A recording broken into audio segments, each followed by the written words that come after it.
I am Dustin Baker, and this is VikesNow. This is a very interesting day to have a show like this because we get live in the flesh news. Because Nick Mullens, MullensMania, has arrived in Minneapolis, Minnesota. The QB2 from the Las Vegas Raiders joins the Vikings via trade. A conditional 7th-round draft pick was sent to Las Vegas from Kwesi Adofo-Mensah, and bada bing, there is a presumptive QB2 on the Vikings depth chart after the current leadership had evidently seen enough from Kellen, Mond, and Sean Mannion. At least that's the heavy implication. So we're going to cover that in its entirety, probably about 15 minutes or so. Let's jump right into it. I think the first takeaway, one of my proverbial items of if you just want to shut off the show after this, that'll be just fine. This is the first time that Minnesota has had a QB2, a bona fide QB2, in 5 years. The last one was, you guessed it, Case Keenum, and that was a 2017 season. Since then, it's been Trevor Siemian. I don't know if you consider him bona fide. If you do, forgive me. And then the Sean Mannion experience. Things switched a little bit when Rick Spielman drafted Kellen Mond last year with a 3rd-round draft pick. Supposed to get better. He was supposed to be the heir apparent. Something happened to Cousins. But the brakes have been severely pumped on his generalized outlook for his career and certainly for 2022. So not that Mullens is going to orchestrate a Keenum-like showing. Let's hope not, in the grand scheme of things, because this team is prepped and schemed to win with Kirk Cousins. However, Mullens gives you Keenum-like potential. If something does happen to Cousins, you don't have to throw in the towel. And I had long spent hope on Kellen Mond being, this upside-laden QB2 that if something happens to Cousins, let's see what Mond can do. However, against the 49ers, I and the Vikings and you evidently saw enough that the man simply is not ready. Perhaps down the road he'll blossom and be the greatest thing ever, but that time is not now.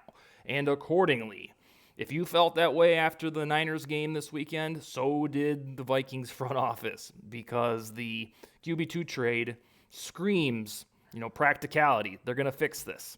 So for the first time since 2017, the Vikings have a QB2 that you don't have to have enormous butterflies in your stomach if he comes into the game. It's basically just getting out from underneath Sean Mannion for the first time since 2018-19, depending how you look at it. Nick Mullens, who the hell is he? Well, he is a gentleman that started for the Niners, I think it's 16, 17 games in his career. And what does he do? Well, he throws 243.1 passing yards per game, which is pretty damn spiffy. He's got an underwhelming 26 touchdown to 22 interception split. A lot of that was with underwhelming weaponry on those Niners teams. That was before they kind of blossomed into this Deebo Samuel affair with Brandon Ayuk kicking it. So he was kind of getting off the ground during during Garoppolo's injuries and Kyle Shanahan's introductory phase with the 49ers. He was a quarterback of a not good 49ers team.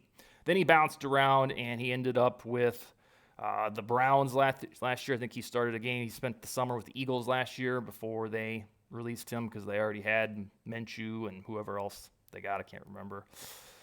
I think it was Jalen Hurts at that time. We weren't sure if he's going to start. But he ended up with the Browns, and free agent pickup for the Raiders. Didn't last long there because, ba-boom, your Vikings traded for him. So the numbers are there. 243.1 passing yards a game is a delicious setup for a QB2. Not somebody that's guaranteed to take you to the promised land. He probably won't. However, that does show you that he has the oomph in his arm to tabulate passing yards, which this system will crave if Kirk Cousins is hurt or another bout with COVID. You don't have to just say, all right, like you had to do with Mannion, let's hand the ball off to Dalvin Cook and Alexander Mattison 45 times and hope for the best. No, with Nick Mullens, you can open it up and fling the damn thing around and see how it goes. It's a puncher's chance at remaining successful. So the stats, got those out of the way. Here is another humongous takeaway, is that these Vikings, led by Kwesi Adofo-Mensah and Kevin O'Connell, aren't messing around. This move shows that they believe, indeed, they're a contender. Otherwise, they would say, the hell with yous. We're going with Mond. We need to see what we have. we, for some reason, like Mannion for all of these years. They didn't have to make a trade for QB2 if they truly were content with an 8-9 season, 9-8. Let's see if we get the 7th seed. No, they feel like they're going to win the damn NFC North. And therefore, if they need to remain afloat without Cousins for whatever reason, Nick Mullens, in their estimation, can do it. That's why they traded for them. If you had any reservations about is this team in it to win it, you need to put those to rest, because the Mullens transaction is what playoff contending, Super Bowl contending football teams do. They looked at the roster and said, this is a deficiency. This Mond guy threw 2 insanely bad interceptions against the 49ers. We want a guy who doesn't throw those atrocious picks. And in theory, even though he has thrown quite a few as a starter, Mullens has a better head on his shoulders as a veteran than Mond. And with Mannion, I'm not even considering that he was ever a serious QB2 candidate. I think he was just there to push Mond, and they both fell on their noses. Also, this, beyond the shadow of a doubt, is a sudden turning point for Mr. Mond. He exists in that 3rd round draft stock, which is very tender, very sensitive, because he can go either way. Before today's news or after today's news, he can be somebody that emerges and you'll be like, well, hell yeah, he's a 3rd rounder. That makes sense. Or if you never hear from him again, you could be like, oh yeah, he was only a 3rd rounder. It's all about how you perceive what a 3rd round quarterback should do. There is not a robust history of 3rd and 4th rounders being good QB1s, but you do find diamonds in the rough. Hell, your guy Kirk Cousins was a 4th rounder. Dak Prescott was, 3rd round? So it can be done. However, now, Mannion, that's a good little thing I should coin. Mond, he is at a very abrupt early career turning point, because there's a few things that can happen. The Vikings can carry 3 quarterbacks into 2022, so you'd have Cousins, you'd have Mullens, and then you'd have Mond as QB3. Interestingly, the Rams had 3 quarterbacks going into the 2021 season when they won a Super Bowl. So there is precedent for it. Mond doesn't have to descend to the depths of hell just because they traded for a different quarterback. He can play QB3. The Rams had 3 last year. Otherwise, he can go on to the fancy new expanded practice squad, which now allows 16 dudes, and that might just be the best spot for Mond to marinate. He could be heading there. Otherwise, there's the doomsday possibility. If these Vikings emulate the Zimmer brand and they only want 2 quarterbacks at all, they can just say goodbye to Kellen Mond, and he can go latch on to the Texans or something like that. That's unlikely. I don't think they'll give up on him quite yet. If it was Zimmer in charge, they would. But these Vikings for 6 months have said very rosy things about Mond. He just quite hasn't delivered on those compliments. But this is last Thursday. He wouldn't have thought he'd be in this spot. It's an early career inflection point for him to determine what he's going to be, because right now, in the immediacy of the Mullens trade, he's teetering on one of those guys where you and me would look back and say, whatever happened to player X? In this vein, whatever happened to Kellen Mond? Today's news is aligned with that. Thankfully, he's only 23, so he's got plenty of time to exist in the league, but it was not a good morning for Kellen Mond. He should have put a stranglehold on the QB job against the 49ers, and instead he did the opposite. A silver lining to this, you heard my rant the other day about Sean Mannion, is he's probably gone. If he stays and Mond stays, they got 4 quarterbacks. It'll be even strained by the Vikings standards for continuing to display this undying loyalty to Sean Mannion, who is evidently a fabulous human inside the locker room. I think that this Mullens trade was a referendum on Mond because he is the great unknown. Mannion is not the great unknown. He's just the not great veteran who doesn't do very much at all. And so I believe that this ensures Mannion will be a roster cut, maybe even as early as tomorrow. But hopefully we can put this to bed and he is jettisoned when the 53-man roster hits in about 8 days. Said earlier, I want to reiterate it, that I do believe Mullens, in a pinch, has the wherewithal to be a faux Case Keenum. And I want to pound that home again because in the last 6 years, the Vikings have been thrust into using backup quarterback contingency plans. They traded for, Oh boy, Sam Bradford 6 years ago when Teddy Bridgewater encountered that gruesome injury, and then wouldn't you know it, the guy they traded for got hurt the following year, and then they had to lean into Case Keenum. So if you ever wonder, like, why is Dustin talking about the QB2, or why do I read so much bullshit about a player who won't even play, it's because in recent Vikings history, the QB2 mattered, and Mullens, enters the fold today.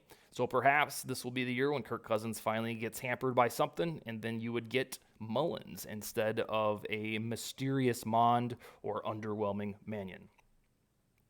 And then on the other side of that debate is that hopefully this doesn't matter one iota, that Mullens plays 0 snaps, besides maybe to kneel down a couple times when a game is in the balance or is not in the balance. But QB2s, when Kirk Cousins is on the roster, they don't usually play. So as enticing as this news is based on the what if, in all likelihood, according to Cousins' resume, you probably won't even need to see Mullens all that much. Couple parting thoughts on the MullensMania is that stop underestimating ties between executives, coaches, and former players. And I don't know if they necessarily inspire eye rolls, but if you look up and down a coaching staff, or in this case a general manager, and you say, oh, Kevin O'Connell might go get Johnny Munt because they were together in Los Angeles. That shit matters. You need to realize that these networking relationships in sports and in your life absolutely matter. Mullens, he got off the ground in San Francisco as a quasi-starter, and then last year he ended up with the Browns. Well, look around. Where did Kwesi Adofo-Mensah work? He started his career with the 49ers when Mullens was taken off. Last year they were together in Cleveland.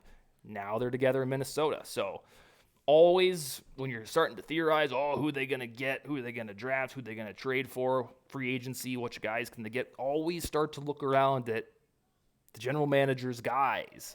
Go look at the coaching, like who do they like, because those are the almighty hints about what can happen. That's why I thought Brett Hundley could end up being the QB2, is because Kevin O'Connell said, that's the guy I scouted all over the place in 2015. I like him. They didn't do that. They went with Mullens, who was Kwesi's tie. Finally, the roster cut in lieu of this is Albert Wilson. Because Mullens joins the team and they're not ready to cut Mannion, they had to get rid of somebody, and that was Albert Wilson. Curiously, he was the guy who scored 2 touchdowns against the Raiders 8 days ago. Now, this one is a little odd because when Wilson was signed in June, he was supposed to be the D.D. Westbrook replacement. Folks believed he would return kicks and punts and do all this fancy stuff, and Wilson doesn't really have an MO of doing that at the professional level. He was an absolute tyrant in college in a good way, but in NFL, he really isn't a return guy. And when the Vikings dropped their first unofficial depth chart, Wilson was all the way down there at WR9, WR10. So the depth chart mattered. It gave you clues. Despite Wilson's catching 2 Kellen Mond touchdowns, it wasn't enough to move the needle, and he won't work here anymore. Now, he's been around since 2014. He had some decent seasons with the Alex Smith-led Chiefs, so he could wind on his feet. But the Vikings wide receiver room shrunk, and the folks that thought Wilson would catch on as a WR4, WR5, I think I even talked myself into that for a little while based on some of his performance in past years. We were wrong. He won't play with the Vikings. And then Julian Taylor. He is a defensive end-ish DT kind of hybrid. Also buried on the depth chart last week. I think he got hurt because they waived him with an injury designation. He'll clear waivers, and then whatever injury he has, he'll probably recover with the Vikings in 2022. But Wilson out, Mullens in, Mond stock dips. Hopefully Mannion is jettisoned in no time. That's MullensMania, a solid backup quarterback to Kirk Cousins, who never gets hurt in the first place. But the gigantic takeaway is that if it's some random Week 11 game where Cousins has a bad ankle, you don't have to waltz into that matchup thinking, oh my God, how is Kellen Mond going to play? In all likelihood, you'd have a comfort level that Nick Mullens has been here before. That's what we got. And I think tomorrow we'll go over this trade versus some of the other trades that have happened in the late summer go through a deep dive of what those entailed and why this one doesn't bring as much apprehension as the Spielman late summer trays did. All I got, and skull, baby.